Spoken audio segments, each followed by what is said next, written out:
بسم الله الرحمن الرحیم. الحمد لله رب العالمین و الصلاة و السلام علی سید الانبیاء والمرسلین و علی آله و صحبه اجمعین. بینندگان عزیز و گرامی، السلام علیکم و رحمت الله و برکاته.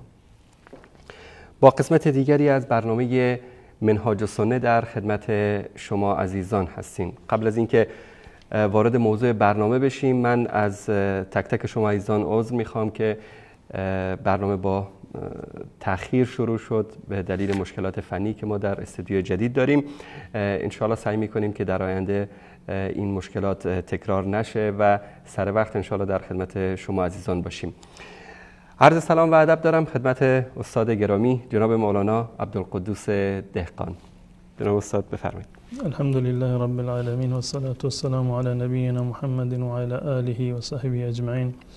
من هم متقابلا خدمت شما و همچنین شما بینندگان عزیز و ارجمند عرض ادب و سلام دارم. السلام علیکم و رحمت الله و برکاته. و امیدوار هستم که با برنامه دیگر از برنامه‌های منهاج السنه بتوانیم اون مطالبی رو که علامه ابن تیمیه رحمت الله علیه در این کتاب ثبت و ضبط کردند اونها رو به نحو احسن خدمت شما بینندگان عزیز و ارجمند ارائه بکنیم. جزاکم الله خیر. قبل از توقفی که در برنامه زنده ما داشتیم به شرح قسمت‌های اولیه کتاب منهاج السنه شیخ الاسلام ابن تیمیه رحمت الله علیه پرداختیم که در رد کتاب ابن مطهر حلی که در این کتاب ادعا کرده که شیعه مذهب برحق است و اسلام واقعی همون مذهبی است که اون بهش اعتقاد داشته. رسیده بودیم به الوجه الثالث که در آخرین برنامه قبل از توقف برنامه زنده در موردش صحبت کردیم. در الوجه الرابع ابن مطهر حلی رافضی در اینجا میگه که ان الامامیه اخذوا مذهبهم عن الائمه المعصومین المشهورین بالفضل والعلم والزهد والورع والاشتغال في كل وقت بالعباده والدعاء وتلاوة القرآن ومداومة على ذلك من زمن الطفولیه الى آخر العمر.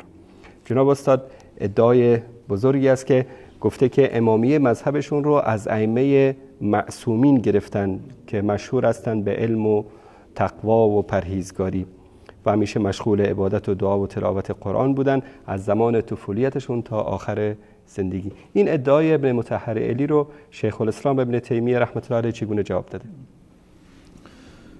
واقعا مبنای اسلام پیروی از قرآن و سنت رسول الله صلی الله علیه و سلم هست و ائمه بزرگوار اهل بیت رسول الله صلی الله علیه و سلم ناقلان احادیث رسول الله صلی الله علیه و سلم هستند، آنگونه که بسیاری از این ائمه در کتب اهل سنت و الجماعت روایات متعددی و چه بسا بیشتر از روایات شیعه دارند.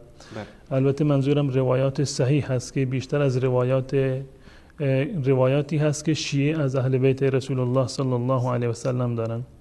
اگر واقعا این ادعای بجایی باشد، واقعی باشد، از روی شناخت واقعیت و حقیقت باشد، از روی تحقیق باشد، این واقعا جای در واقع قدردانی دارد که واقعا شیعه پیرو اهل بیت رسول الله صلی الله علیه و سلم هستند.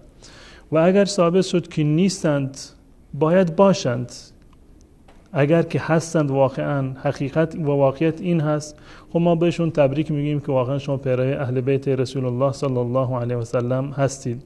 اما اگر خلاف این ثابت شد و خودشون این ادعا میکنند، افتخار میکنند که ما پیروان اهل بیت رسول الله صلی الله علیه و سلم هستیم، اگر اثبات شد که روایات اونها هیچ نسبتی به اهل بیت رسول الله صلی الله علیه و سلم ندارند، باید این مردانگی رو نشان بدند و این شهامت رو داشته باشند، برگردند به روایات اصلی و مذهب اصلی اهل بیت رسول الله صلی الله علیه و سلم که انشاءالله در لابلای بحث ما به این نتیجه خواهیم رسید که آیا واقعا روایات شیعه و مذهب شیعه از ائمه معصومین اخذ شده یا فقط در حد یک ادعا هست و بعد آن چیزی نیست. در اینجا ابن مطهر حلی این ادعا را کرده که ان الامامیه اخذوا مذهبهم عن الائمه المعصومین.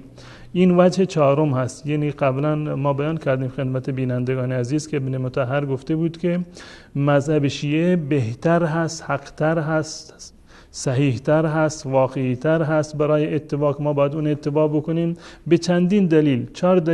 3 دلیلش رو قبلا مطرح کردیم و این 4مین وجه و 4مین دلیل هست. به این دلیل شما باید پیرو مذهب شیعه باشید، زیرا که شیعه مذهب خودش را از ائمه معصومین و از نسل رسول الله صلی الله علیه و سلم گرفتند. در این که این بزرگواران ائمه بودن ما هیچ گونه شک و تردیدی رو نداریم. حضرت علی هست، حسن، حسین، امام زین العابدین و باقر، صادق و بسیاری دیگر واقعا سرآمد روزگار خودشون بودند و جز بزرگان در واقع اهل سنت و الجماعت بودند که به ایشون احترام می‌گذاشتند. مناقب و فضایلشون در کتاب‌های اهل سنت و الجماعت فراوان است. اما معصوم بودنشون که در اینجا میگه که ائمه معصومین، خود ائمه به عصمت خودشون اعتقادی نداشتن، چه برسد به کسانی دیگر. به طور مثال این یک بحث گسترده‌ای هست، من فقط میخوام اشاره بکنم به این مطلب. وقتی که ما باز میگردیم به کتاب مثلا صحیفه سجادیه یا بقیه کتاب‌های روایی و حدیثی اهل تشیع، میبینیم که روایات زیادی وجود داره که در اونها اثبات شده و به این معنی هست که ائمه معصوم نبودند، کارهایشون، گفتارشون دلالت بر عدم عصمتشان میکند. من جمله دعاهایی هست که از حضرت امام زین العابدین نقل شده که به طور مثال ایشان میگوید در صحیفه سجادیه صفحه 180 میگوید اللهم لك الحمد على سترك بعد علمك. پروردگارم سپاسگزارم که بعد از این که میدانی و دیدی من چه کار کرده ام، مرا گناهان مرا پوشانده، و معافاتك بعد خبرك و عافیت بخشیدن بعد از آگاهی. فکلنا قد اقترف العائبه. همه ما دچار اشکال شده ایم، کارهای در واقع که موجب عیب و ایراد هست انجام دادیم. فلم تشهره. اما خدای تو اون کارهای زشت ما رو آشکار نکردی. وارتکب الفاحشه فلم تفضحه. پروردگارا همه ما مرتکب فاحشه شدیم اما تو فاحشه و این گناهان ما رو اظهار نکردی، ما رو رسوا نکردی. در ادامه می‌فرماید کم نهی لک قد اتیناه. پروردگارا ما منهیات تو رو انجام دادیم، آنچه گفتید که این کارها رو نکنید ما اون کارها رو انجام دادیم. و امر قد وقفتنا علیه فتعدیناه. و اموری بودند و دستوراتی بودند که به ما دستور دادی که آنها رو انجام بدیم اما ما تعدی و تجاوز کردیم. و سیئه اکتسبناها و خطیئه ارتکبناها. سیئاتی و خطاهایی را ما در واقع به آنها دست یازیدیم. در جای دیگر در صفحه 172 می‌فرماید که قد ملک الشیطان و عنانی. پروردگارا شیطان مهار مرا در دست گرفته. فی سوء الظن و ضعف الیقین. توأم با سوء ظن و ضعف یقین. فانا اشکو سوء مجاورته لی و طاعت نفسی له. من شکایت میکنم، شکوه دارم از این رفیق بد و همسایه بد و از این که نفس من پیرو شیطان شده. بازم صحیفه سجادیه ابتحی صفحه 172 و در صحیفه سجادیه دعاهای بسیار زیادی هست که گویا این هست که امام سجاد خودش هم معتقد به عصمت خودش نبوده، وگرنه امام معصوم با این تفصیلات که بوید من فلان گناه و فلان گناه رو انجام دادم، اوامر تو رو من ترک کردم، نواهی رو انجام دادم، مصائب را و در واقع خطایا را، سیئات را من مرتکب شدم، به این اندازه و با این تفصیل در واقع سخن نمیگوید. اینها دلایلی هست برای اثبات عدم عصمت که بسیار زیاد هستند در اصول کافی که انشاءالله ما در برنامه حجت بی حجت هم به اونها خواهیم پرداخت. مطلب دیگری که در اینجا وجود دارد این هست که واقعا این در حد یک ادعا بود که ما پیرو ائمه معصومین هستیم. حالا ما باید بنگریم، نگاه بکنیم که این در میان ائمه معصومینی که شیعه ادعا میکنند و در میان شیعیان چه ارتباطی وجود داشته در طول تاریخ از زمان حضرت علی رضی الله تعالی عنه و تا زمان امروزه ما اگر نگاه بکنیم ببینیم در میان شیعه و در میان ائمهشون چه ارتباطی برقرار بوده. این ارتباط در واقع ارتباط لعن و نفرین و عدم اعتماد متقابل بوده. یعنی ائمه شیعیان خودشون رو لعن و نفرین کردند و بد گفتند و دعای بد و بدشگونی کردند علیه اونها و از طرف دیگر شیعیان هم در واقع کمرسی نکردند در این زمینه، هرچی بهتان و افترا بوده به ائمه بستند و توهین‌های اونها را کردند که این توهینات انشاءالله بخش بسیار زیادش رو ما در برنامه حجت بدون حجت انشاءالله بررسی خواهیم کرد. به طور مثال من فقط به عنوان نمونه چند نمونه رو من در اینجا ذکر میکنم که حضرت علی رضی الله تعالی عنه که امام اول شیعه هست در نهج البلاغه خطبه های بسیار زیادی هست، خطبه های واقعا متعددی هست که از شیعیان خودش پیروان خودش واقعا گلایه هایی رو دارن که این خطبه ها رو من در اینجا یادداشت کردم. خطبه 29 39 25 34 97 و همچنین در کلام های متفاوتی که در نهج البلاغه هست. من فقط به چند موردش در اینجا اشاره میکنم. در خطبه 27 میگوید یا اشباح الرجال ولا رجال الی آخر. من نمیخوام که کل مطلب را بخونم، فقط اشاره میکنم ای مرد نمایانی که مرد نیستید. به شیعیان خودش میگوید که ملأتم قلبی قیحا، دل مرا پرخون کردید. در خطبه 25 میگوید اللهم انی مللتهم و ملونی، ای خدا من از اینا بیزار شدم، خسته شدم، اونها از من خسته شدم، مرا بهتر از اونها عنایت بکن و اونها رو بدتر از من عنایت بکن. در خطبه 34 میفرماید اف لکم لقد سئمت عتابکم، وای بر شما، من از عتاب شما و از سرزنش شما خسته شدم. در کلام 69 میگوید کم اداریکم کما تدار البکار، من چقدر با شما مدارا بکنم اون گونه که شتری که تازه زایمان کرده با اون مدارا میکنن. اضرع الله خدودکم، خدا شما را ناکام بکند. در خطبه 97 میفرماید که منیت منکم بثلاث و اثنتین صم ذو سما الی آخر. میگه من دچار سه مطلب شدم و سه چیز شدم از شما که انسانهایی که کر هستند و گوش دارند، یعنی با این که شنوا هستند اما نمیشنوند. خطاب به پیروان خودش که شما حرف من را نمیشنوید. منیتو به من لا یطیع، من مبتلا شدم به کسانی که از من اطاعت نمیکنند. و در کلمات قصار 261 میگوید که والله ما تکفوننی انفسکم، ما شما حداقل شر خودتون رو از من هم در واقع دریغ نمیدارید و حفظ نمیکنید. و در آخر میفرماید لوددت ان الله فرق بینی و بینکم، خود من دوست دارم خدا در میان من و شما فاصله بیاندازد. یا در جای دیگر میفرماید که من حاضرم که معامله بکنم با معاویه، 10 نفر از شیعیان خود افراد خودم رو بدهم به معاویه، معاویه فقط 1 نفر رو به من بدهد. تا این اندازه از اصحاب خودش، از پیروان خودش واقعا دلگیر بوده. این معنیش این هست که شیعیان علی رضی الله تعالی عنه شیعیان واقعی نبودند، همه به خاطر منافع، اونگونه که حضرت علی رضی الله تعالی عنه هم میفرماید همه به خاطر منافع شخصیشون پیرامون حضرت علی رضی الله تعالی عنه بودن و در هنگام جنگ و در هنگام سختی از ایشون هیچ گونه پیروی رو نمی‌کردن. امام ابوالحسن رضا میفرماید که لو میزت شیعتی لم اجدهم الا واصفه ولا امتحنتهم لما وجدتهم الا مرتدین. اگر من اینها رو نگاه بکنم میبینه خیلی کم هستن و اگر امتحان بشن همه مرتد از آب در میاد. این در اصول کافی، در کافی هست جلد 8 صفحه 228 و همچنین وسائل شیعه جلد 8 صفحه 47. ابو عبدالله میگوید که ابو عبدالله امام جعفر صادق ما انزل الله آیه فی المنافقین الا وهی فی من ینتحل التشیع، هر آیه‌ای که در قرآن درباره منافقین نازل شده این درباره کسانی هست که مدعی شیعه هستند، یعنی منافقین همه از شیعیان بودند و این صفت شایسته در واقع شیعه هست. این در معجم رجال هست جلد 15 صفحه 265 یا همون رجال کشی در واقع، و همچنین بحار الانوار جلد 65 صفحه 166. و روایات بسیار دیگری در اینجا هم وجود داره که من نمیخوام به همه این موارد اشاره بکنم. فقط این مطلب رو میخواستم من بیان بکنم که در میان شیعیان و در میان ائمه‌شون واقعا یک نوع عدم اعتمادی، یک نوع لعن و نفرینی در واقع حاکم بوده. این موارد بسیار کوتاهی بود درباره این که ائمه درباره شیعه خودشون حرف زدن، اما شیعیان درباره ائمه چه گفتن؟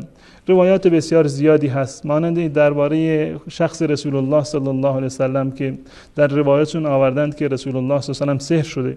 این روایت در کتاب‌های اهل سنت هم وجود داره که رسول الله صلی الله علیه وسلم توسط یهود سحر شده، اما شیعه اصل روایت رو گرفتند و چندین چیز رو بر اون هم اضافه کردند.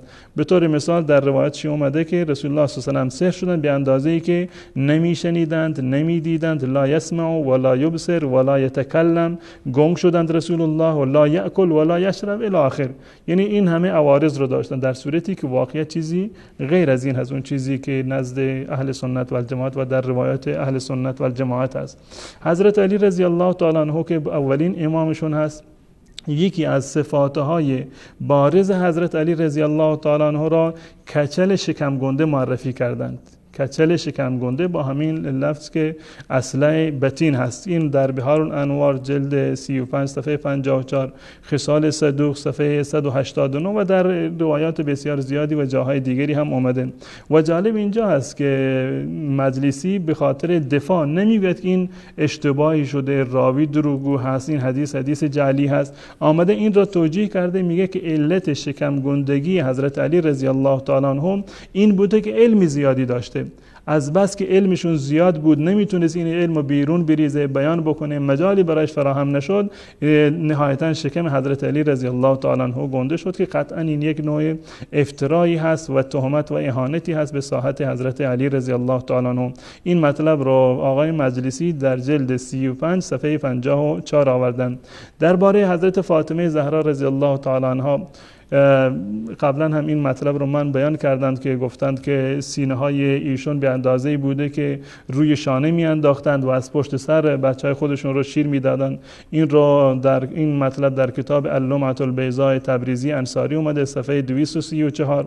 و همچنین درباره اخلاق حضرت علی رضی الله تعالی عنه و حضرت فاطمه رضی الله تعالی عنها مطالب بسیار زشتی رو آوردند. به طور مثال درباره حضرت علی آوردن در کتاب بصائر الدرجات صفار و صفحه 379 و همچنین مدینه المعاجز جلد 2 صفحه 290 اومدند که حضرت علی رضی الله تعالی به یک زنی این گونه خطاب میکند که یا سلفع یا جریه یا بذیه یا التي لا تحیز کما تحیز النساء یا التي علی هنها شیء بین مدلل و روایات دیگری در اینجا هست. من فقط این قسمتی رو ترجمه بکنم به خاطر اینکه بینندگان بدانه چه اندازه اهانت شده به حضرت علی رضی الله تعالی عنه. حضرت علی به یک زن بیگانه میگوید، اونم بدترین دشنام رو در ملأ عام به این زن نثار جانش میگوید. این کسی که نمیشه اینو ترجمه هم کرد، در واقع اون گونه که الفاظ دقیقی هستن من مجبورم سربسته ترجمهش بکنم. ای زنی که موندم چه ترجمهش بکنم، والا این من ترجمه نشد. خیلی از این روایتایی که در کتاب‌ها اینا اصلا قابل این نیست که در یک رسانه گفته بشه.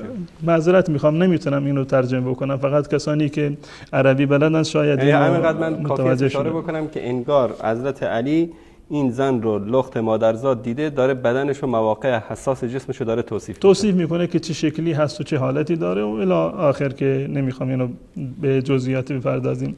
روایات بسیار زیادی دیگری در اینجا وجود داره درباره من که یادداشت کردم، درباره توهین به ناموس حضرت علی و حضرت فاطمه زهرا رضی الله تعالی عنها که ایشان حضرت عمر رو به عنوان داماد خودشون قبول کردند، اما این آقایون در اصول کافی جلد 5 صفحه 346 آوردند که ناموس حضرت علی رضی الله تعالی عنه به تاراج برده شده و مسائلی از این قبیل که بسیار زیاد هست و اینها رو در یک برنامه مستقل ان شاء الله ما اهانت های شیعه به اهل بیت رسول الله صلی الله علیه و آله را که مطالب بسیار زیادی هست ان شاء الله اینها رو بیان خواهیم کرد. اما الان به عنوان یک نمونه من این مطالب رو من بیان کردم که شیعه یا روافض نه تنها پیروان اهل بیت و ائمه معصومین نیستند، بلکه به اهل بیت رسول الله صلی الله علیه وسلم اهانت‌هایی رو کردند که حتی اهل سنت که از دیدگاه شیعه مخالفان اهل بیت هستند، دشمنان اهل بیت هستند و احیانا اونها را ناسبی معرفی میکنند، چنین مواردی رو هیچ وقت در کتاب خودشون نیاوردند و ما دفاع میکنیم از ساحت مقدس اهل بیت رسول الله صلی الله علیه وسلم و هر بی احترامی و بی حرمتی به اهل بیت قطعاً بی حرمتی به شخص رسول الله صلی الله علیه وسلم هست. واقعیت امر این هست که نه تنها شیعه مذهب خودش را از اهل بیت و ائمه معصومین نگرفتند، بلکه بزرگترین اهانت ها را هم نثار جان اهل بیت رسول الله صلی الله علیه وسلم کرد. جزاکم الله خیر. من فقط این از کتاب علل و شرایع این قسمتی که جناب استاد بهش اشاره کردن رو دوستان عزیز در اتاق فرمان اگر لطف کنن نشون بدن. این در باب 128 علت مو نداشتن جلوی سر امیر مومنین و این که چرا به انزع البطین نامگذاری شده. گفته امیر المومنین علیه السلام فرمود وقتی خداوند بر بنده‌ای اراده خیر کند او را تاس می کند. سبحان الله، ما در کتب اهل سنت داریم که کسی که الله سبحانه و تعالی به او اراده خیر بکند یفقهه فی الدین، اون رو فقیه در دین قرار میده. در مذهب شیعه کسی که خداوند به او اراده خیری داشته باشد او را تاس می کند و موهای جلوی سرش می ریزد و من چنین هستم. مردی به امیر مومنین علیه السلام گفت از علت 3 چیزی که در تو از سوال دارم، در مورد کوتاهی قدت، بزرگی شکمت و تاس بودن سرت. خب ایشون هم بعد اینجا آوردن که اما بزرگی شکمم به خاطر این است که رسول خدا بابی از دانش به من آموزش داد که از آن 1000 باب گشوده شد. این دانش ها در شکم من متراکم شدند و از 2 سوی شکمم بیرون زدن. این یعنی بدون شرح، یعنی از این اهانتی الان اگر همین مطلب رو یک شیعه، یکی از مقلدین به مرجع خودش بگوید، آیا این تعریفش کرده؟ آیا این تمجید هست؟ این واقعا بزرگترین بی احترامی و بی حرمتی به حضرت علی رضی الله تعالی عنه است که در قالب محبت با اهل بیت آمدند و چنین افتراها و تهمت‌هایی رو به اهل بیت رسول الله صلی الله علیه و سلم زدند. جزاکم الله خیر. خب جناب استاد اگر اجازه بدید یک میان برنامه کوتاه ببینیم و دوباره در خدمت شما باشیم با برنامه منهاج السنه. بینندگان عزیز و گرامی، با هم یک میان برنامه میبینیم و باز هم با شما ایزان خواهیم بود با برنامه شرح کتاب منهاج السنه شیخ الاسلام ابن تیمیه رحمت الله علیه. جایگاه راویان شیعه در نزد ائمه.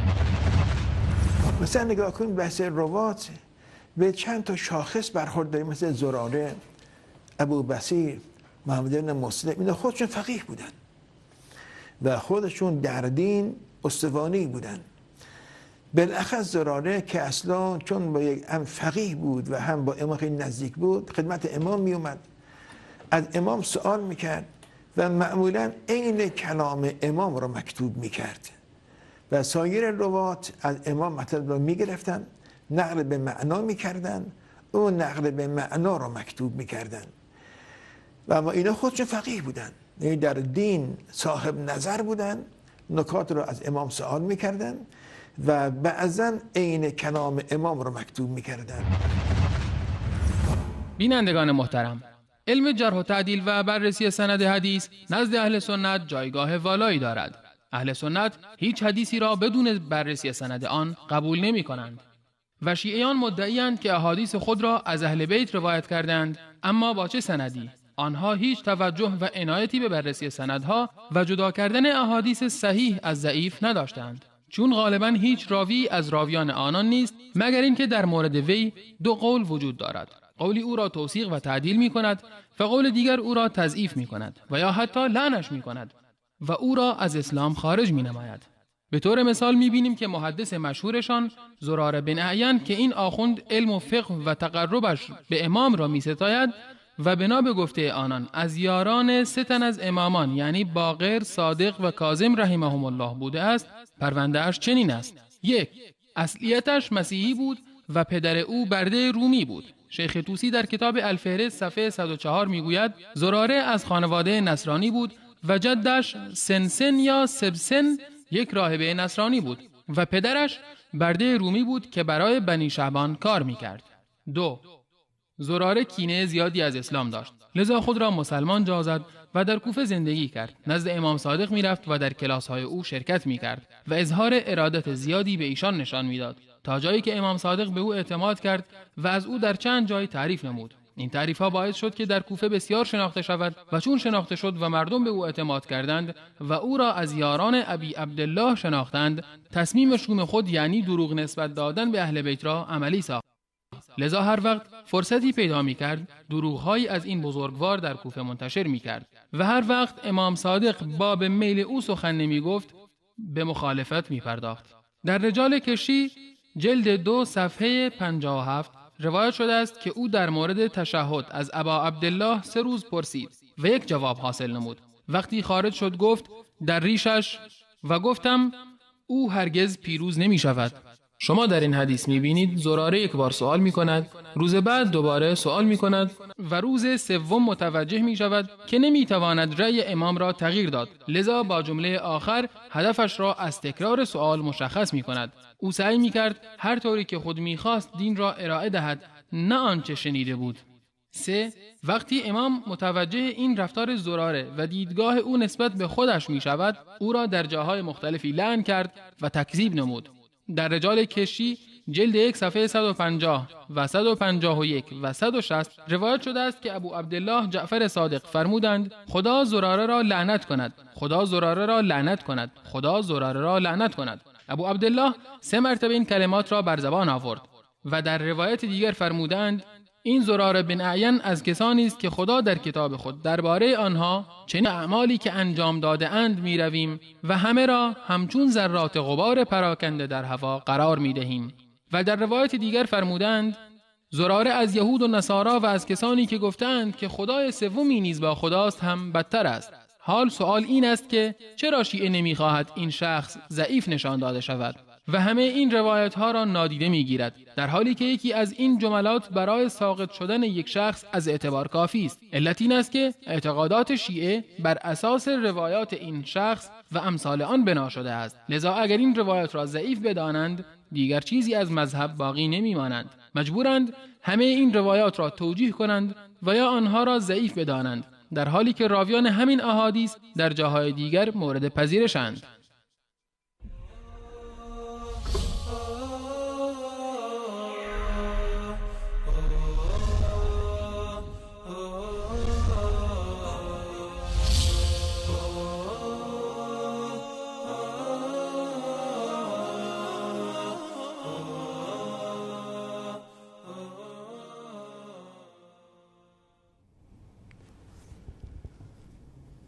با سلامی دوباره خدمت بینندگان عزیز و گرامی، با برنامه منهاج السنه در خدمت شما عزیزان هستیم. من قبل از اینکه به ادامه برنامه بپردازیم این موضوعی رو که جناب استاد ذکر کرده بودن در مورد سیدنا علی رضی الله تعالی عنه که در کتب شیعه است، اگر دوستان عزیز در اتاق فرمان لطف کنن اینو نشون بدن.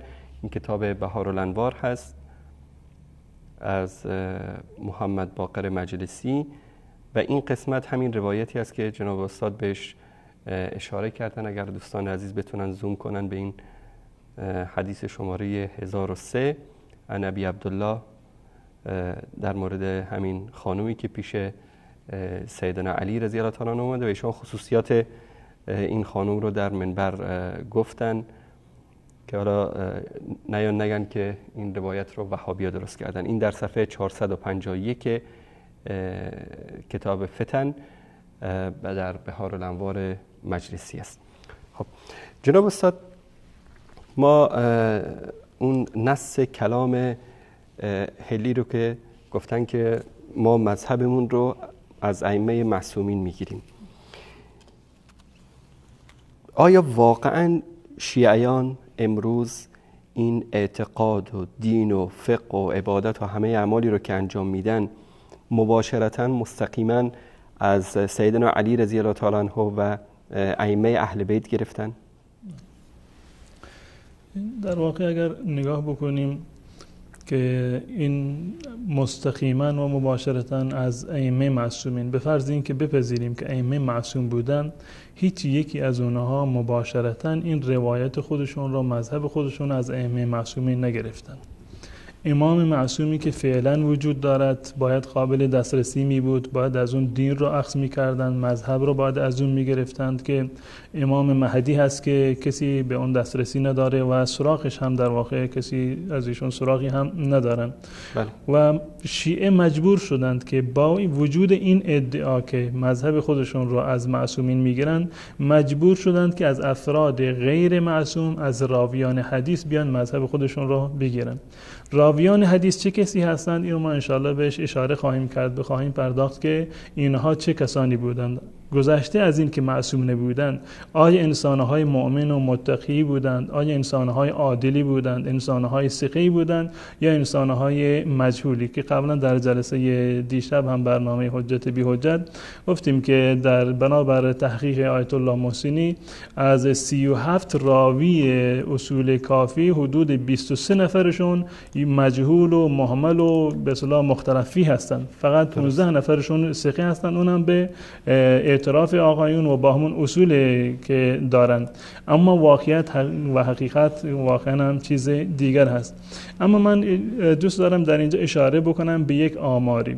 زبان آمار دقیقاً یعنی یک زبان گویایی هست و قابل تحریف و تغییر هم نیست و پیام واقعا مستقیم و مباشری رو دارد. من یک برنامه‌ای رو، یک جدولی رو تهیه کردم که اینو از کتاب اسطورة النص الجلی علاءالدین البصیر عراقی من گرفتم که این مطالب را و این آمار و ارقام رو در واقع در اینجا ذکر کرده.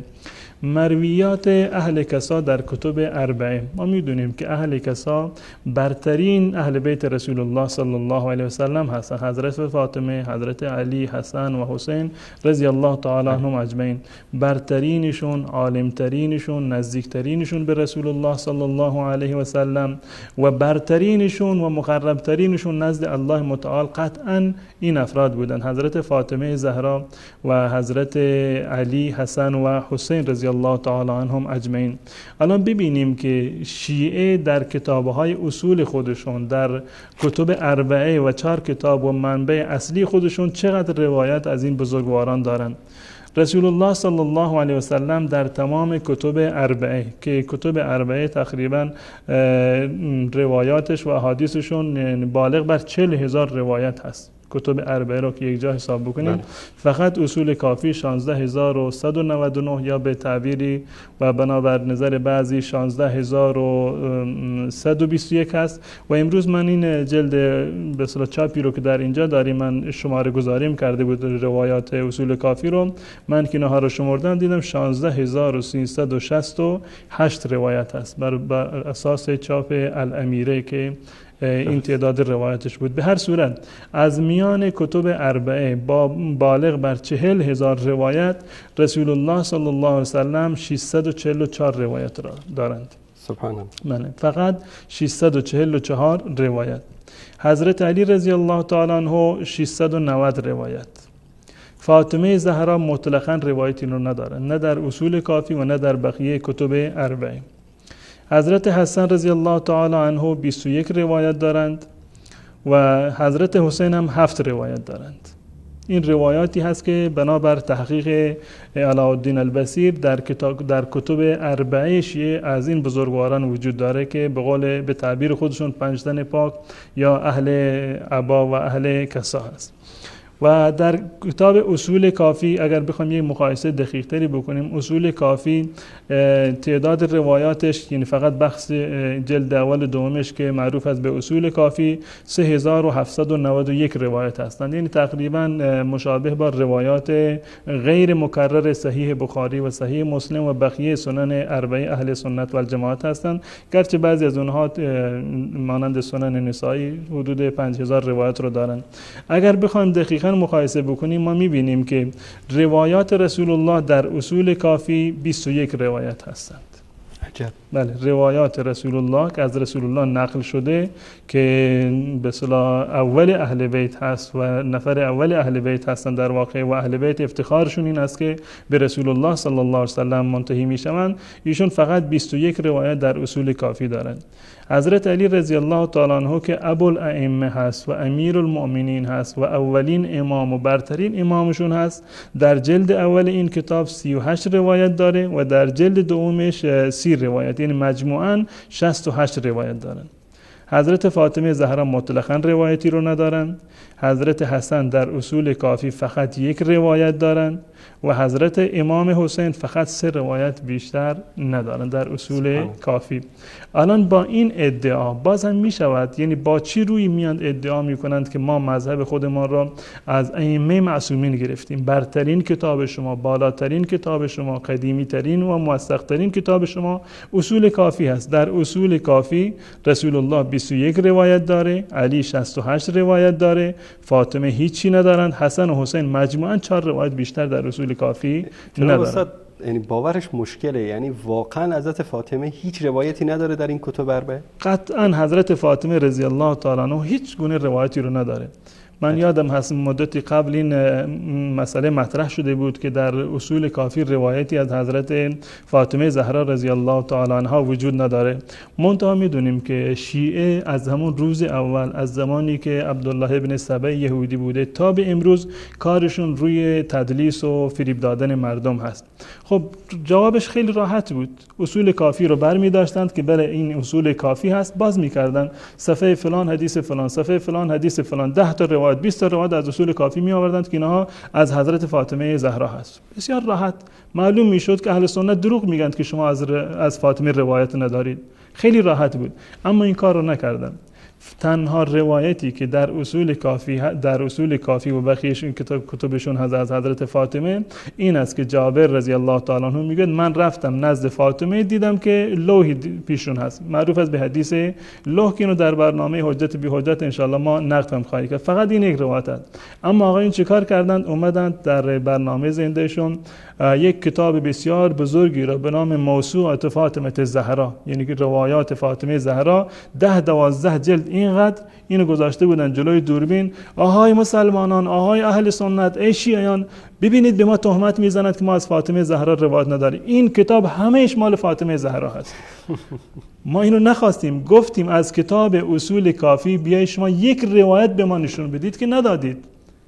این واقعیت چیزی دیگر هست که چون روایتی وجود نداره. بیان الان هم بیان اصول کافی رو بردارن بگن باب فلانی روایت فلانی از حضرت فاطمه هست، کلینی بگه ان فلان ان فلان ان فلان ان فاطمه الزهرا که فاطمه زهرا چنین و چنان گفتن، چون چیزی وجودی اصلا نداره.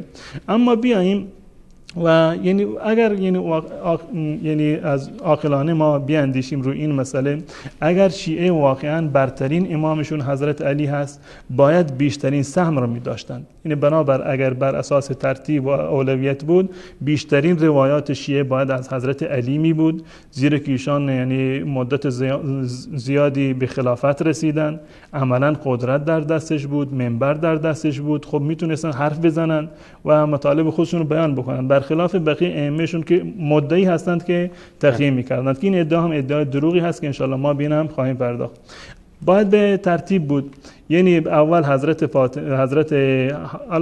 فاطمه را بگذاریم که جداگانه، ائمه 12 شون باید بالاترین درجه و تعداد حدیث رو اول علی می داشت، بعد حسن، بعد حسین، الی آخر تا امام زمان مثلا می رسیدن، یا حداقل می اومدن 40,000 حدیث رو تقسیم می کردن بر 12 امام. 40,000 حدیثی در کتب اربعه هست، اینو تقسیم می کردن بر ائمه خودشون، تقریبا سهم هر یکی 3,000 و تقریبا 300 و چیزی میشد. حداقلش این است که علی رو به اندازه جعفر، به اندازه بقیه حداقل به صورت مساوی تقسیم می‌کردند. 3,000 روایت ازش می‌داشتند. حداقل در اصول کافی اگر روایت اصول کافی رو 16,000 روایت رو تقسیم بکنیم بر تعداد ائمه، حداقل هر امام باید 1300 روایت می‌داشتند، در صورتی که در اصول کافی حضرت علی رضی الله تعالی عنه فقط 68 روایت بیشتر ندارند و حسن فقط 1 روایت و حسین هم 3 روایت.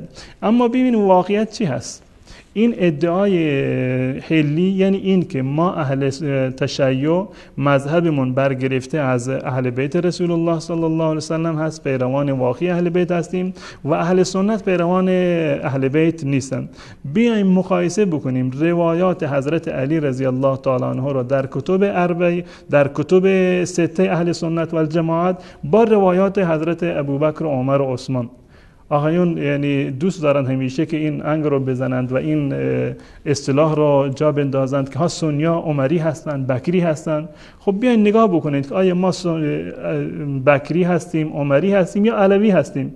ببینید روایات اهل بیت رسول الله صلی الله علیه و سلم حضرت علی در کتاب بخاری، مسلم، ابو داود بیشتر هست یا اینکه روایات ابوبکر عمر؟ اگر روایات ابوبکر عمر بیشتر بود خب ما بکری هستیم یا عمری هستیم. اما اگر روایت علی بیشتر بود آن وقت چی میگویید؟ باز هم اصرار میکنید که بله اهل سنت مخالف اهل بیت هستند، مخالف و دشمنان علی هستند، از علی روایت ندارند و بکری و عمری هستند. در صحیح بخاری 96 روایت از حضرت علی وجود داره. در صحیح بخاری 96 روایت از حضرت علی وجود داره که و در صحیح مسلم 67 روایت هست.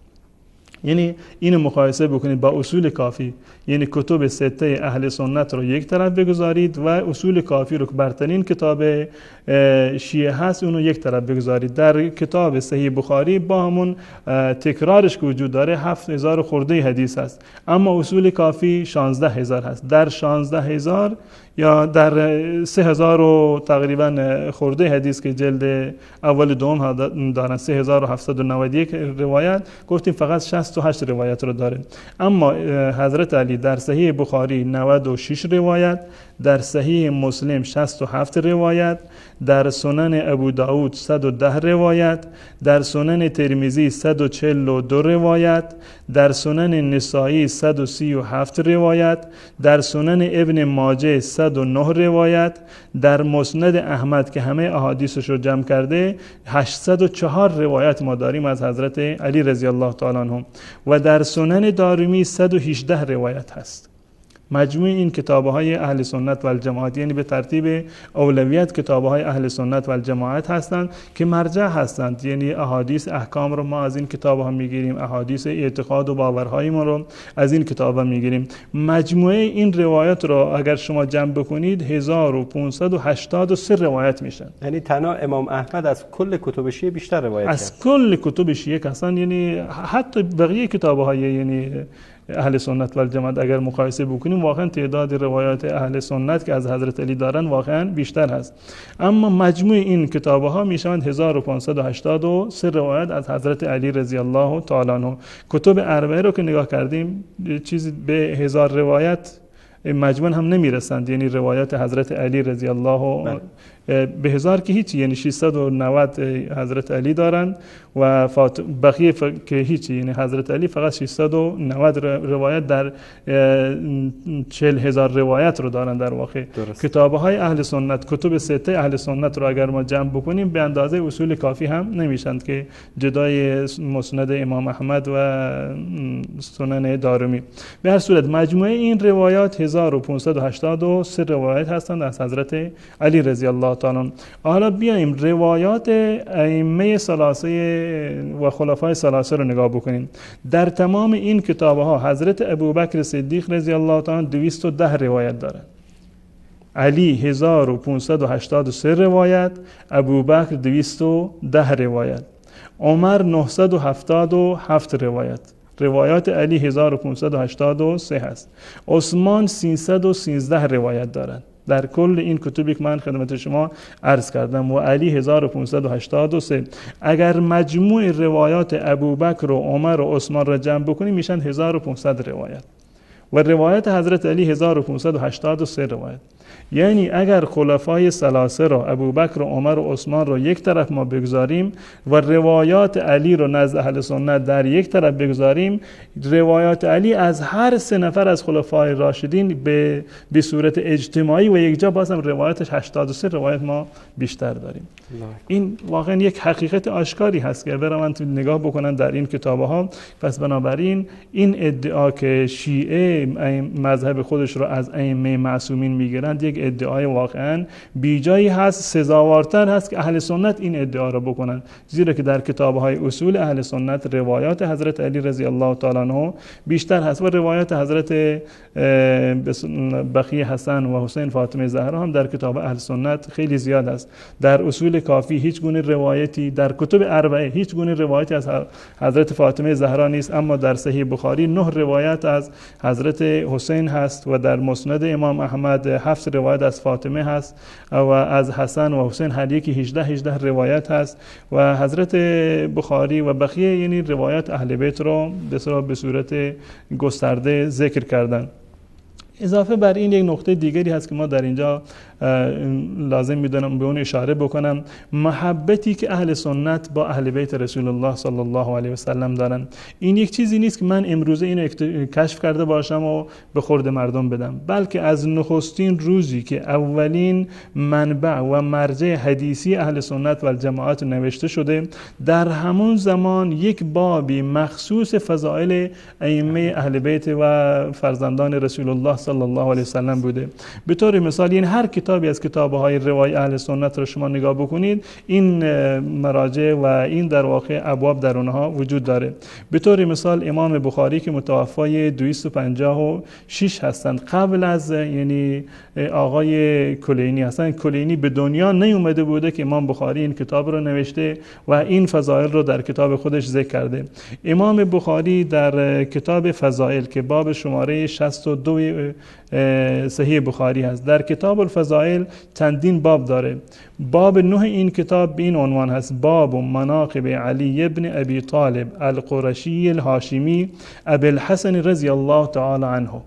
یک بابی رو گذاشته برای بیان مناقب علی ابن ابی طالب رضی الله تعالی عنه. باب دیگری داره، باب شماره 10: باب مناقب جعفر ابن ابی طالب الهاشمی رضی الله تعالی عنه. باب دیگرش باب 11 باب ذکر العباس ابن عبدالمطلب رضی الله تعالی عنهم.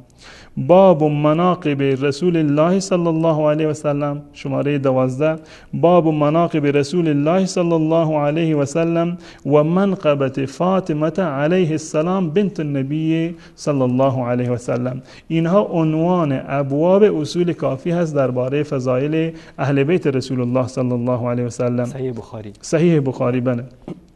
و همچنین در کتاب صحیح مسلم که امام مسلم متوفای 261 هست، یعنی قبل از وجود آقای کلینی که اصلا وجودی نداشته، نه تنها کتاب به اصطلاح کافی وجود نداشته، حتی خود کلینی هم شاید وجودی نداشته. امام مسلم یک کتابی دارند، یعنی کتاب در صحیح مسلم کتاب شماره 44 کتاب و فضائل صحابه رضی الله تعالی عنهم اجمعین. در این کتاب یک بابی دارند به عنوان باب من فضائل علی ابن ابی طالب رضی الله تعالی عنه که در این باب 13 روایت رو ذکر کرده. باب من فضائل علی ابن ابی طالب رضی الله تعالی عنهم. باب دیگری دارد باب من فضائل الحسن و الحسین رضی الله تعالی عنهما. باب دیگری دارد به عنوان باب فضائل اهل البیت، فضائل اهل بیت رسول الله.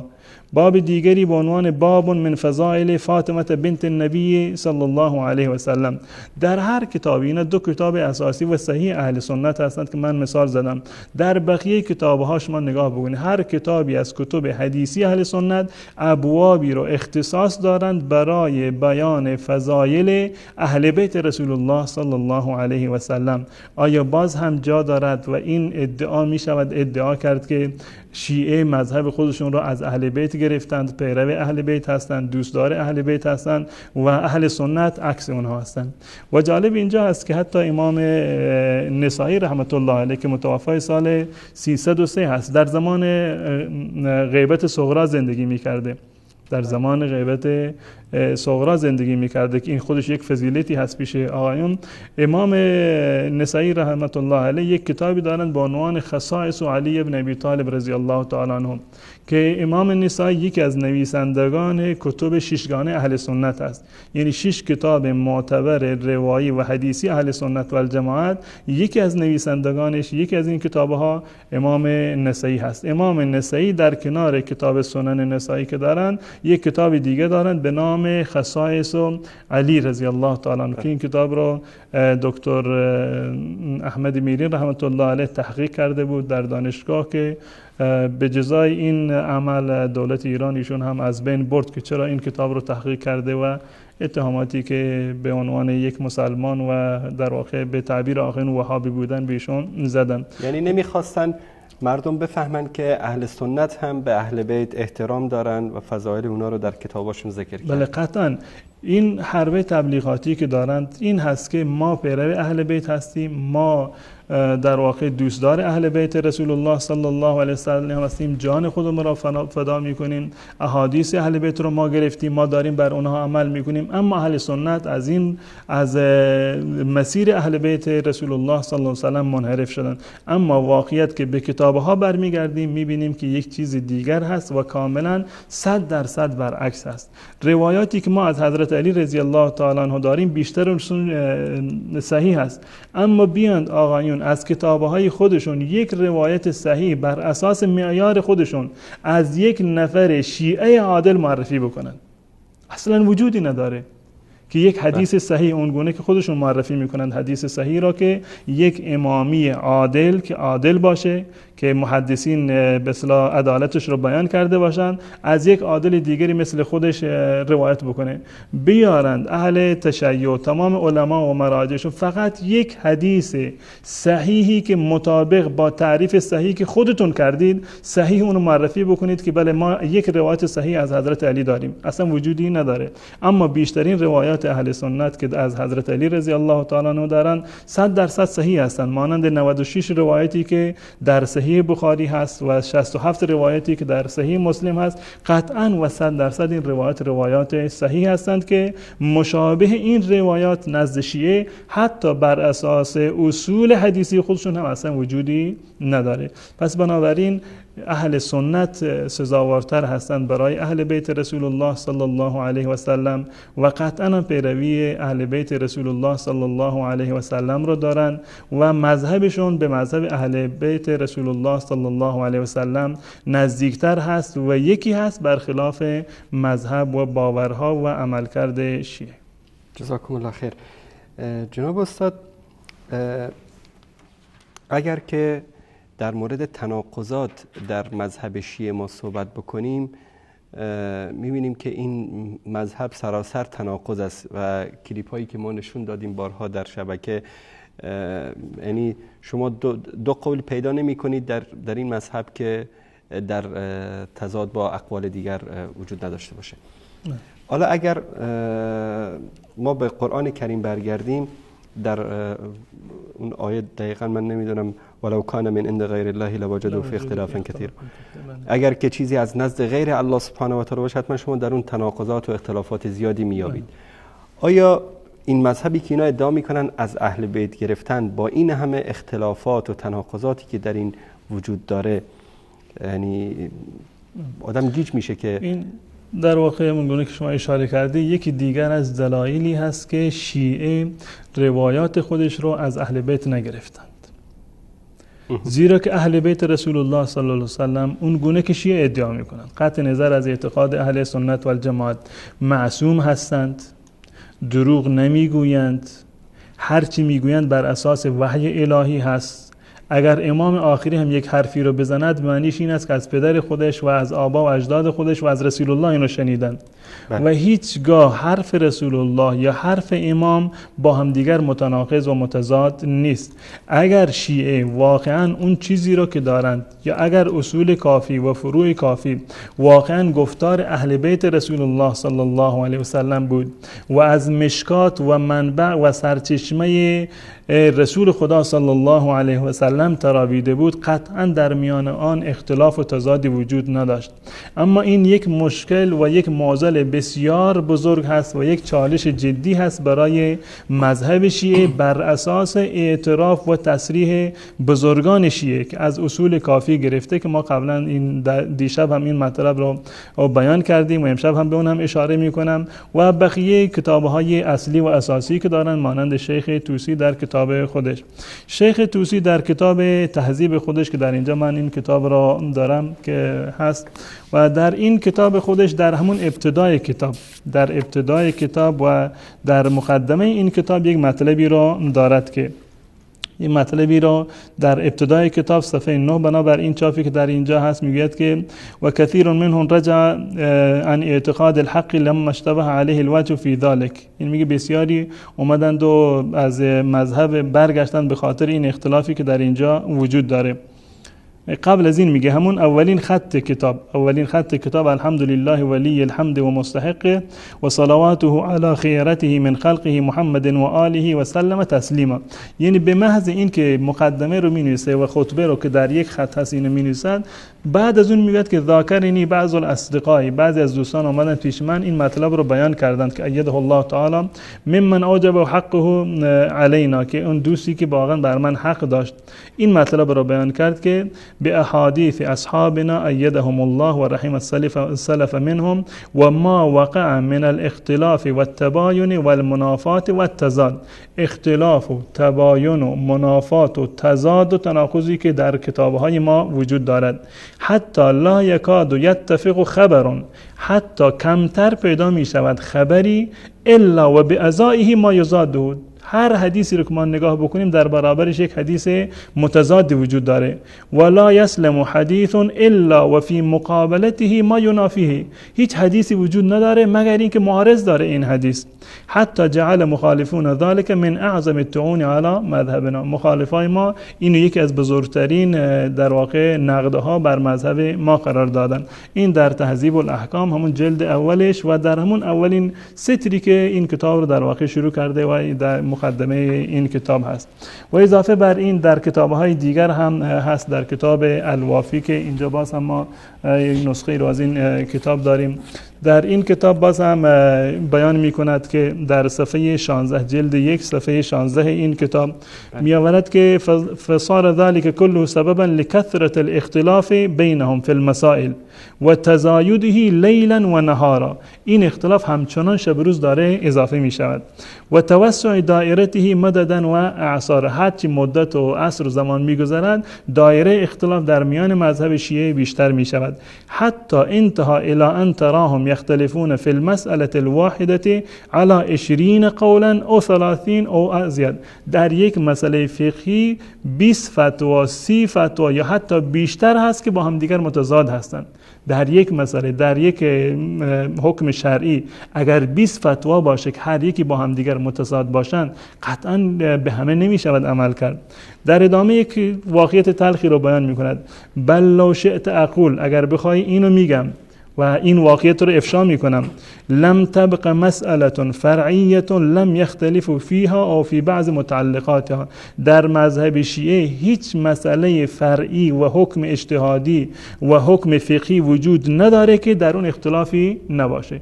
یا در اصل مسئله اختلاف کردن او فی بعض متعلقاتها، یا در این که در برخی از متعلقات این در واقع مسئله و حکم شرعی اختلاف دارند.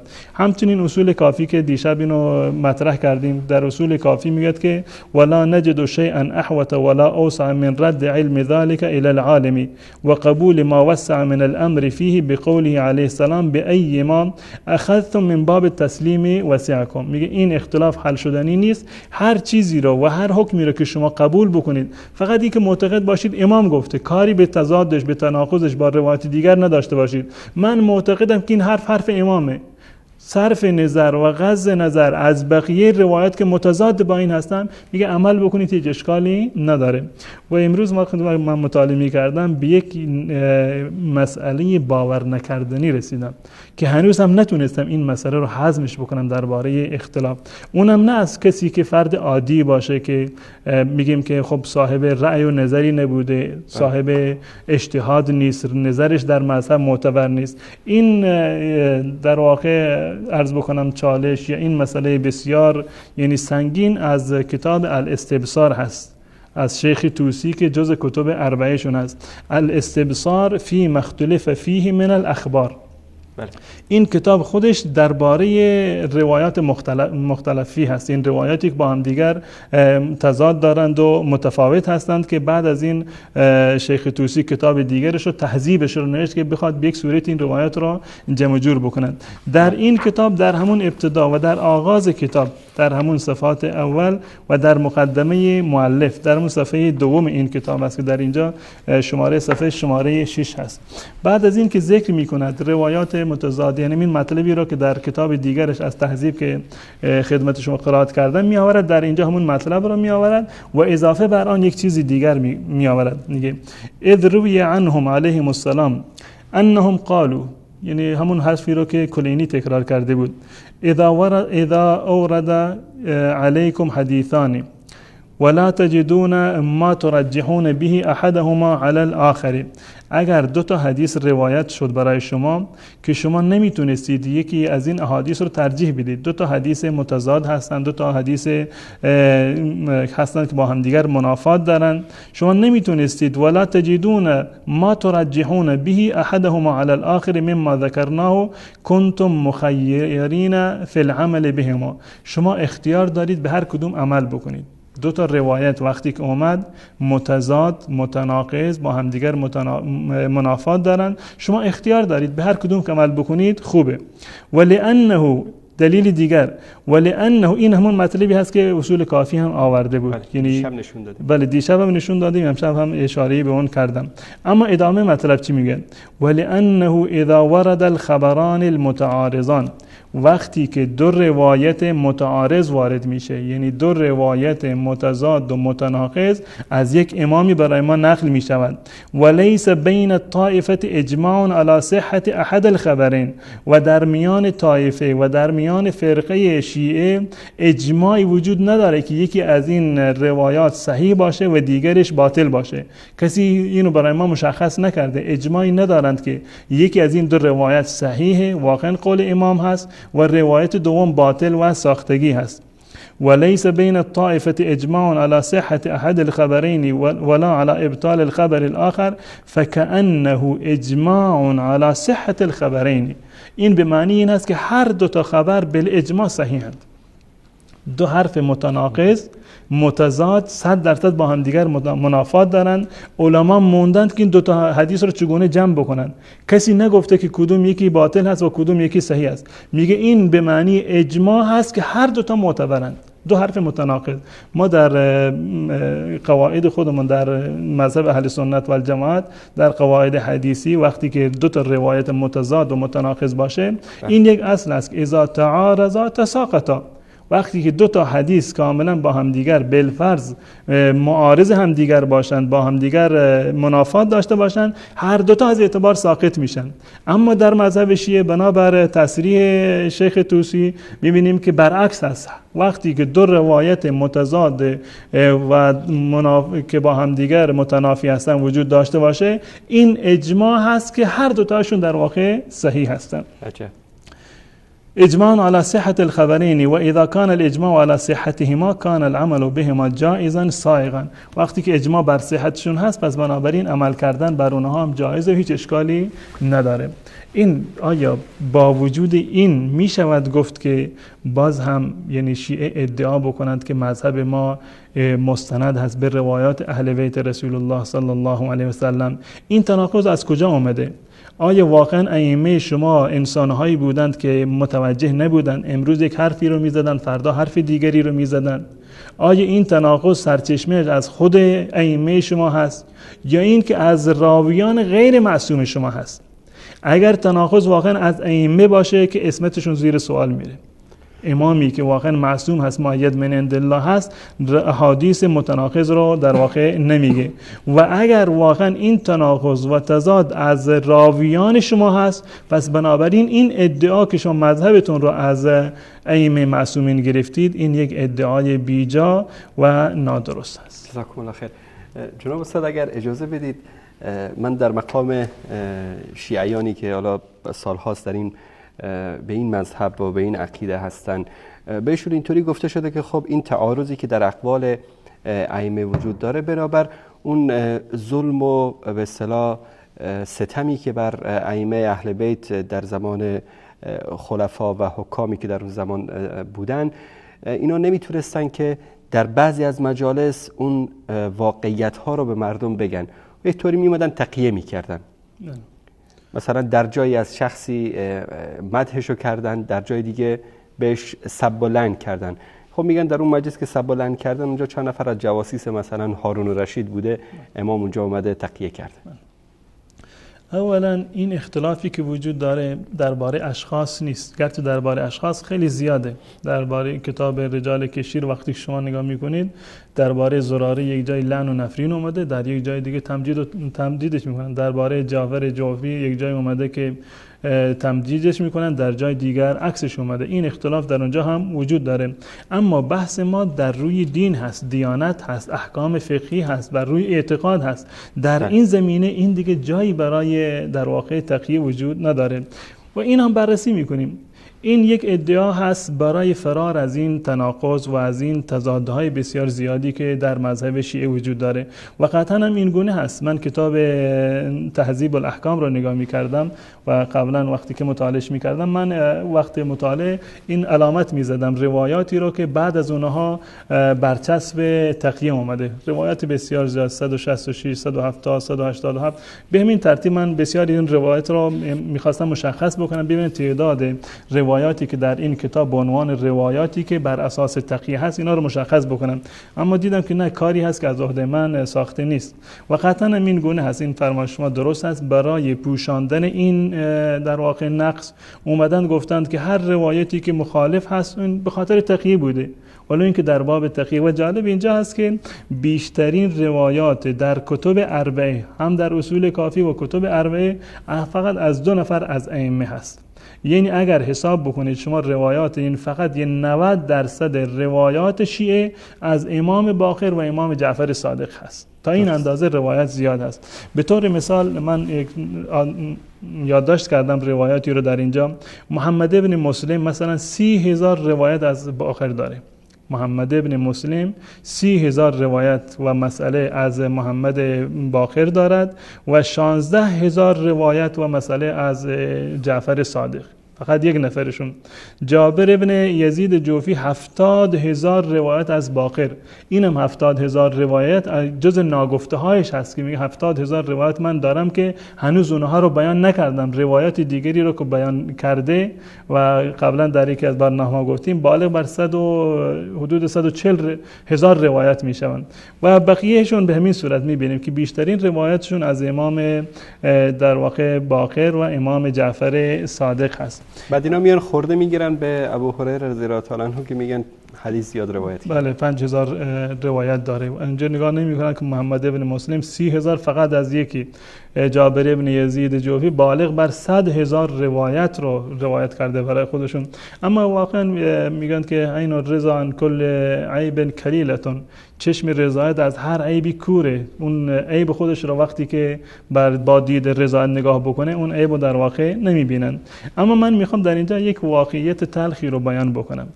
اینو من عرض کردم که روایات شیعه بیشترشون حدود 90%، من این تخمین میزنم، من دقیقاً محاسبه نکردم، اما با توجه به چنین موارد که موارد دیگری هم هست، راویان دیگرشون که فقط یک نفر محمد ابن مسلم 30,000 از باقر روایت کرده باشه یا جابر ابن یزید 70,000 مثلا ناگفته هایی باشند که هنوز بیان نکرده اینها رو و بالغ بر 100 و اندی به اصطلاح روایت داشته باشه، قطعاً به نظر من یعنی شاید اغراق نشده باشه که بگیم که 90% از روایات شیعه از امام باقر و امام جعفر صادق است. من وقتی که اصول کافی رو مطالعه می‌کردم و هنوز دارم مطالعه می‌کنم یا تهذیب احکام بقیه رو می‌بینم در همشون یا ان ابی جعفر هست آخر سند وقتی میرسه یا ابی عبدالله که واقعا همه روایتشون از باقر و صادق هست. اما ما بیایم بالفرض این که ما اول قبول بکنیم به عنوان یک اصل که امام باقر و امام جعفر صادق اگر بخوایم خودمون رو توجیه بکنیم، بله ایشون در واقع در زمانی بودند که حکومت نمیگذاشت اینا احادیث رو بیان بکنن، مجالی برای بیان نبود، آزادی بیانی وجود نداشت، مجبور بودن تقیه بکنن. خب این برای فریب دادن انسانها کافی هست. برای انسانهای ساده که اهل تحقیق نیستند، اهل مطالعه نیستند، آشنایی با کتب شیعه ندارن، شاید این توجیه قابل قبولی باشه و شاید بسیاری از شما شیعیان عزیز و ارجمند شاید این مطلب رو هم تا حالا قبول کردید. اما مصیبت اینجا هست و چالش بزرگ برای شیعه، برای همهشون، برای کلینی، برای توسی، برای ابن بابوی قمی و تمام نویسندگان شیعه و محدثین شیعه این هست که از نظر شرعی بنابر دستور اکید الله متعال و توصیه الهی امام باقر و امام جعفر صادق اصلا و اساسا مجاز به تقیه نبودند. اصلا تقیه برای امام باقر و امام جعفر حرام بوده. خدا توصیه کرده که شما تقیه نکنید و این مطلب رو من اینجا بیان میکنم از خود کتاب اصول کافی. اگر واقعا به این کتاب اعتقادی داشته باشن این مطلب رو من از همین کتاب در اینجا بیان میکنم. در این کتاب یک بابی دارد به عنوان باب ان الائمه علیهم السلام لم یفعلوا شیئا ولا یفعلون الا بعهد من الله عز وجل و امر منه لا یتجاوزونه. ائمه هر کاری رو که انجام بدهند، هیچ کاری رو انجام نمیدهند مگر با عهد الهی از جانب خداوند متعال دستوری به اونها داده و هیچ وقت دستور خداوند متعال را مخالفت نمی کنند. این یک باب هست، یک اصل هست که کلینی در اینجا این مطلب رو به عنوان یک تیتر بزرگ و در واقع یک اصل در اینجا بیان کرده که ائمه شیعه هر کاری رو که میکنند به دستور الله متعال هست و هیچ وقت مخالفت نمی کنند با الله متعال. در اینجا اولین روایتی که در اینجا وجود داره که در این باب از محمد ابن یحیی هست، از محمد ابن یحیی که به این هم خواهیم پرداخت. اون گونه که من دیشب هم بیان کردم از نظر محققین شیعه وقتی که در اصول کافی وقتی بررسی میکنن اینجا یک مطلبی را آورده که و مما یعلم فی هذا المقام نقلا عن بعض محققین الاعلام، برخی از محققین بزرگوار ما گفتند که ان من طریقة الکلینی رحمه الله وضع الاحادیث المخرجة الموضوعة على الابواب على الترتیب بحسب الصحة والوضوح، که کلینی احادیث رو وقتی در ابواب قرار میده بر اساس و بر مبنای صحت قرار میده. یعنی حدیث اول صحیح ترین و واضح ترین حدیث است. الی آخر میگه که ولذلك احادیث اواخر الابواب فی الاغلب لا تخلو من اجمال و خفا. احادیث آخر ابواب معمولا دچار اشکال هست، اما حدیث اول صحیح ترین و دقیق ترین حدیث باب هست. الان با هم دیگر این حدیث اول باب را که اولین حدیث در این باب هست این رو بیان میکند که محمد ابن یحیی، من سندش رو نمیخونم و اضافه میکند که عن ابی عبدالله، امام ابو عبدالله هست. این باز هم از ابو عبدالله که خودش این روایت که امام جعفر صادق قال علیه السلام قال ان الوصیه نزلت من السماء علی محمد کتابا، وصیتی از جانب الله متعال به صورت نوشته و مخطوط بر رسول خدا صلی الله علیه وسلم نازل شد. لم ینزل علی محمد لم ینزل علی محمد کتاب مختوم الا الوصیه، نامه‌ای که مهرموم شده باشه از جانب الله غیر از این وصیت بر رسول خدا صلی الله علیه وسلم نازل نشده بود. فقال جبرئیل علیه السلام به محمد گفت یا محمد هذه وصیتک فی امتک عند اهل بیتک، این وصیت الهی هست در امتت نزد اهل بیتت. فقال رسول الله صلی الله علیه وسلم ای اهل بیت یا جبرئیل، کدوم اهل بیت؟ منظور کی هست؟ قال نجیب الله منهم و ذریتهم لیرثک علم النبوة كما ورثه ابراهیم، لیورثک علم النبوة كما ورثه ابراهیم علیه السلام و میراثه لعلی و ذریتک من صلبه، این میراث به حضرت علی و به و فرزندان بعد از اون میرسه. و در ادامه میگه و کان علیها خواتیم، این وصیت الهی که نوشته شده بود در یک کاغذ یا به هر چیزی، بر این ختمه هایی بود، مهره هایی بود. ففتح علی الخاتم الاول، علی مهر اول را باز کرد و مضى لما فیها، بر اساس اون عمل کرد. یعنی این که هر چیزی که علی رضی الله عنه در زمان خلافت خودش میکرده یا قبل از اون در زمان به اصطلاح خلفای ثلاثه میکرده، بر اساس این نامه‌ای بوده که از جانب الله متعال اومده.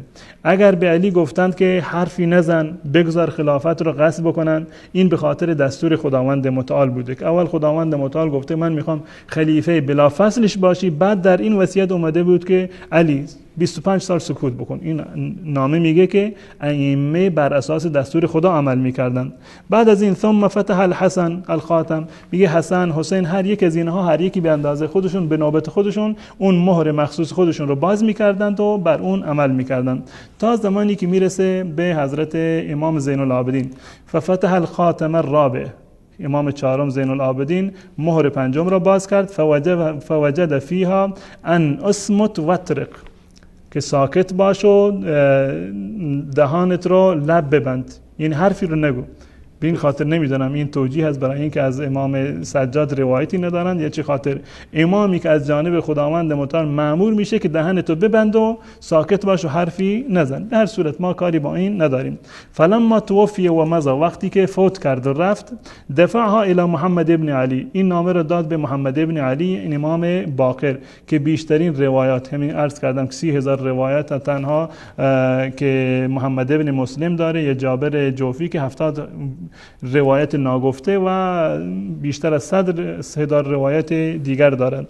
در اینجا اومده که وقتی که این نامه به دست حضرت امام باقر رسید، ففتح الخاتم الخامس، مهر پنجم را باز کرد. فوجد فیها، در اون امر شده بود حضرت امام جعفر امام باقر، فوجد فیها ان فسر کتاب الله تعالی، کتاب خدا را تفسیر بکن، و صدق آباءک، و پدرانت را تصدیق بکن، و ورث ابنک، و فرزندت را ارث بده، واستنع الامه، امت را نگهداری بکن، برس به امت، و قم به حق الله عز وجل، به حق الهی را بیان بکن، و قل الحق، حق را بگو، فی الخوف والامن، در حالت ترس و بیم و در حالت امنیت حق را بگو، ولا تخش الا الله، بجز از الله از هیچ کسی نترس. ففعل، امام باقر همین کار را کرد. دستور اکید از جانب الله متعال که و قم به حق الله عز وجل و قل الحق فی الخوف والامن، در حالت ترس و امنیت حق را بگو. و امام باقر هم عمل کرده، یعنی این هیچ گونه تغییر رو انجام نداده. این یک روایت. روایت دوم باز هم از احمد ابن محمد و محمد ابن یحیی هست، از همین راوی قبلی هست. در آخر این روایت میاره درباره امام جعفر صادق و امام جعفر صادق میگوید که در اینجا که ثم دفعه الى محمد ابنه محمد ابن علی امام باقر ففك خاتما فوجد فيه حدث الناس وافتهم ولا تخافن الا الله، مطلب قبلی، فانه لا سبیل لاحد عليك، هیچ کسی بر تو دسترسی ندارد. ثم دفعه الى ابنه جعفر، امام باقر این نامه را و این وصیت الهی را داد به فرزندش امام جعفر. ففك خاتما، خاتمی را اون مهر را باز کرد. فوجد فيه، امام جعفر صادق دید که اینجوری دستور داده شده از جانب الله متعال، حدث الناس، حدیث بیان بکن برای مردم، وافتهم، فتوا بده، وانشر علوم اهل بیتک، علوم اهل بیتت را بیان بکن، و صدق آباءک الصالحین، و آبای صالحین خودت را تصدیق بکن، ولا تخافن الا الله عز وجل، و غیر از الله از کسی دیگر نترس، و انت فی حرز و امان، و تو در حرز و امان هستی، در حفاظت و امنیت هستی از جانب الله متعال. پس بنابر این دو تا حدیث، امام جعفر صادق و امام پدرش امام باقر اساساً مجاز برای تقیه نبودند و اون گونه که در این روایت صحیح که روایت اول و دوم این باب هستند، در واقع امام باقر و امام جعفر صادق دیگه تقیه رو انجام ندادند. پس بنابراین ما در اینجا باید وقتی که این بررسی میکنیم به یک نتیجه باید برسیم. اگر این روایات صحیح باشه، اگر این روایت دو تا روایت که صحیح باشه که بنابر تصریح علما و محققین که روایت اولی باب هست صحیح ترین، حداقل صحیح ترین روایت این باب هست، صحیح ترین روایت این باب هست. در اینجا صدوق و توسی و حر عاملی و همه کسانی که علمای شیعه که در واقع بعد از روایات امام باقر و امام جعفر صادق نوشتند که این بر اساس تقیه بوده، در واقع چی عرض کنم، دروغ که نه، ایشون خلاف واقع گفتند، زیرا که با این روایات در تضاد هست. این یک گزینه، یعنی شیعه باید یکی از این چند گزینه را باید قبول بکنند. یکی این که صدوق و توسی و حر آملی در کتاب وسائلش، یک من اینها رو نام میبرم به خاطر این کتابهاشون اینجا دارم مطالعه میکنم و دیدم که در آخر روایت باقر و صادق آوردند که این بر اساس تقی بوده. حرف اینها خلاف واقع هست، واقعیتی رو نداره. این یک گزینه. گزینه دوم این که امامان معصوم شما خلاف دستور خدا رو انجام دادن. اگر واقعا باقر و صادق رحمت الله علیهما در واقع تقیه کردند، پس بنابراین مخالفت کردند با این وصیت مخطوط و نوشته شده و مهرموم شده الله متعال که نه در یک روایت بلکه در چند روایت این آمده، اگر این روایت صحیح باشه. درست. و اگر بالفرض این روایت صحیح نباشه، این گزینه رو هم میدیم. آقایون میتونه وقتی که ما میگیم که این روایت در کتاب شما راحت میتونیم آقا ما کی گفته این روایت صحیحه، بالفرض این که این روایت صحیح نباشه. اون دو گزینه اولی که من عرض کردم در صورتی هست که روایت صحیح باشه، و اگر این روایت صحیحی نباشد، اقدامات ائمه شما بر اساس عهد و دستور الهی نبوده، زیرا که کلینی در ابتدای این باب این مطلب رو میخواسته ثابت بکنه. اگر واقعا این روایاتی که مستند این مطلب هستند صحیح نیست، در واقع این مطلب به صورت کلی باید نفی بشه. این باب رو از ابواب اصول کافی باید حذف بکنید، چون این مطلبی نیست. هیچ شیعه‌ای بعد از این نباید معتقد باشه که ائمه ما بر اساس دستور الهی، بر اساس توصیه الهی در واقع چیکار می‌کردن؟ یک کاری رو انجام میدادن. اما یک مطلب دیگری رو که من الان متوجه شدم که این محمد ابن یحیی هست. خب این یک مطلب، الان از این یک نقطهش تمام شدیم. اگر این روایات صحیح هستند، پس بنابراین امامان شما معصوم نیستند. این لازمش این هست، چاری دیگر غیر از این نیست. و نویسندگان و مراجع شما، محدثین شما که گفتند روایات باقر و صادق بر اساس تقیه بوده، اونا به شما دروغ گفتند. این در صورتی که صحیح باشه. اگر صحیح نباشه، اصل این مطلب منتفی هست، یعنی امامان شما بر اساس دستور و عهد الهی عمل نمی کردند. این یک مطلبی هست که جداگانه که یکی از این دو مطلب رو باید قبول بکنن. اما برمیگردیم به روایات، به راویان این دو تا حدیث. راوی اولش محمد ابن یحیی هست، و راوی حدیث دوم دو نفرند، یعنی از دو سند این روایت کرده، احمد ابن محمد و محمد ابن یحیی، باز هم همون محمد ابن یحیی هست. در برنامه دیشب اگر خاطرتون باشه من بیان کردم که محمد ابن یحیی بر اساس اون جدولی که آیت الله محسنی تهیه کرده بود، این جزء مکثرین هست، یعنی بیشترین روایت در اصول کافی رو در به صورت کلی، نه تنها اصول کافی، کتاب کافی، بیشترین روایت رو محمد ابن یحیی دارد. 5985 روایت، یعنی قریب به 6000، یعنی بیشتر از یک سوم کتاب در واقع روایات محمد ابن یحیی هستند. خب وقتی که یعنی این شما باید قبول بکنید که صحیح هست این روایت، خب ما میگیم که اون تبعاتش رو هم باید قبول بکنن. چه این روایت صحیح باشه، چه ضعیف و ساختگی و موضوع و دروغ باشه، در هر دو صورت شما باید تبعاتش رو قبول بکنید. اگر صحیح هست، پس امامانتون معصوم نیستن و محدثین شما دروغ گفتند که این ائمه در واقع تقیه کردند. و اگر صحیح نباشد، خب این حدیث رو کی بیان کرده؟ محمد ابن یحیی بیان کرده. معلوم میشه که محمد ابن یحیی احادیث دروغ میگه و روایت دوم رو هم باز همین محمد ابن یحیی روایت کرده. پس بنابراین یک سوم اصول کافی رو باید یک سوم اصول کافی رو حذف بکنند و از بین ببرند. و جالب اینجا هست که باز هم یعنی بر بگردیم به کتاب دیگر، یعنی تناقض هم واقعا در حدی هست. در همین کتاب اصول کافی، در کتاب اصول کافی منتها جلد دومش است، اصول کافی جلد دوم، در اینجا یک بابی رو داره، اگر شما اینو بتونید نمایش بدید، در باب التقیه، کتاب الایمان و الکفر، باب التقیه، این صفحه جلد 2 صفحه 217 هست.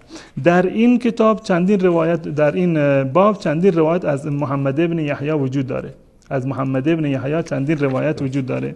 یکی از این روایت، روایت 12مش، روایت 12 عنه عن احمد ابن محمد. عنه که میگه یعنی از اون. حدیث قبلیش هست شماره 11 محمد ابن یحیی. محمد ابن یحیی همین فردی هست که حدود دقیقاً 5985 روایت رو در کتاب کافی دارند.